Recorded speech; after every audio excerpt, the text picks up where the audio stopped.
The original Crysis was applauded for its sandbox-style approach to the FPS genre, and it struck a chord with PC gamers looking for an excellent shooter.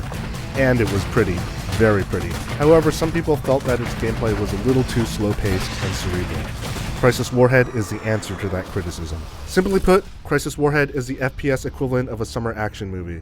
There are still large amounts of freedom as to how you approach a situation, but everything is intensified. The game takes place on the other side of the original Crysis Island, and the story runs concurrently with the first game's story. The difference is that you now play as British Sergeant Michael Sykes, who is aptly named Psycho. This character's reckless abandon combined with third-person cutscenes creates a much more cinematic game than its predecessor. The gameplay is the same as ever. You rely on the nanosuit to give you superhuman abilities and terrorize soldiers in a Predator-like fashion. However, the game has a much bigger focus on large open battles now. There is much less of a lull between fights, and now some battles even combine with other battles to create a fast-paced game of shoot, move, and cover.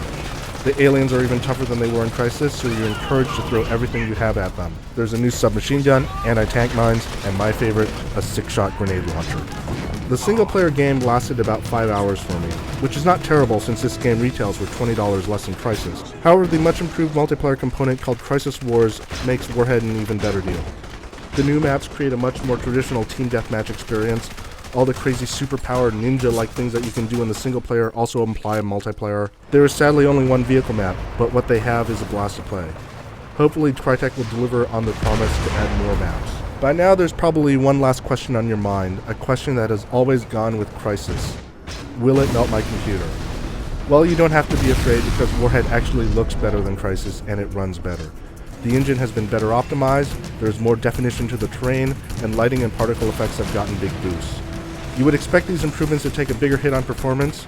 After all, the first Crysis is still one of the best looking games out there, but there are still great results on my high-end PC, a slightly older PC with a 8000 GTS, and the much vaulted $700 Crysis PC that Crytek and EA have been touting.